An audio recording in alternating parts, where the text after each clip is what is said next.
Austin, first, walk-ins are welcome today. Hamilton County Public Health is giving COVID-19 vaccines without an appointment at the Board of Elections in Norwood. While you're there, it's also an opportunity to take advantage of early voting. Sherry Poland joining us now live, the director of the Hamilton County Board of Elections. Sherry, early voting for that May 4th primary started last week. You hosted the first walk-up clinic yesterday. It continues today. Are you seeing people doing both, getting the shot and then staying to vote, or vice versa?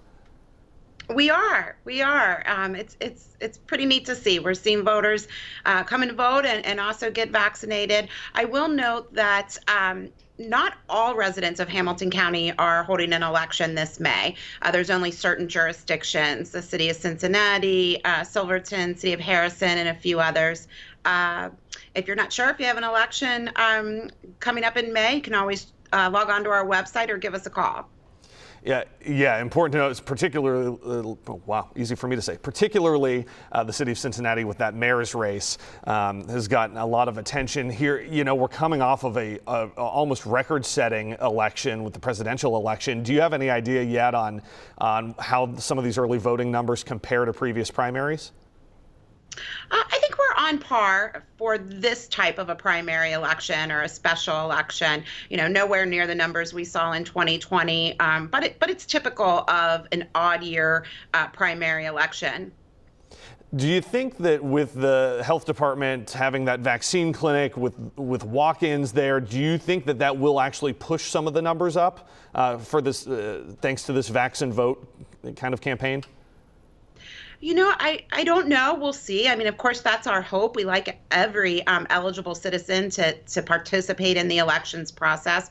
I think what's important is that it's a sharing of resources. The Hamilton County Board of Elections coming together with the Hamilton County Public Health Department, sharing the facility, even sharing tables, chairs, setup, that type of thing. It's really a win-win for voters, for those wanting to receive the vaccine, and for taxpayers. You know, what strikes me is a lot of folks joked about this, about how, people should bring in the folks who handle logistics at Chick-fil-A in the drive-thru to get tests and vaccines out. And it does make sense because the Board of Election, you guys are used to moving a high number of people fairly quickly through this. Have you found that you can share logistics ideas as well? And maybe you taught the health department a thing or two here?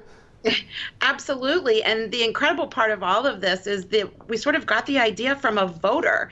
Back in October, during the early voting period, there was a comment made to our Facebook page from a voter who had a good experience early voting and suggested that we help with administering the COVID vaccine once it becomes available.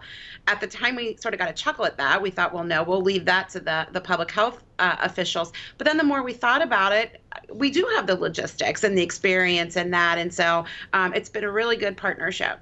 How about that? The suggestion box is open. Look at that. So before we go, Sherry, we've got just about 15 seconds. If people want to early vote and they don't need a vaccine or they already got one, how can they still do that? Yep, they can come to the Board of Elections. We're open until 5 p.m. today. All next week, 8 a.m. to 5 p.m. And then the last week of April, we have extended hours, 8 a.m. to 7 p.m. And we're open the last weekend before voting as well, before May 4th. All right, Hamilton County Board of Elections Director Sherry Poland, thanks so much for being with us here live this afternoon. Thank you for having me. We appreciate it. And we're going to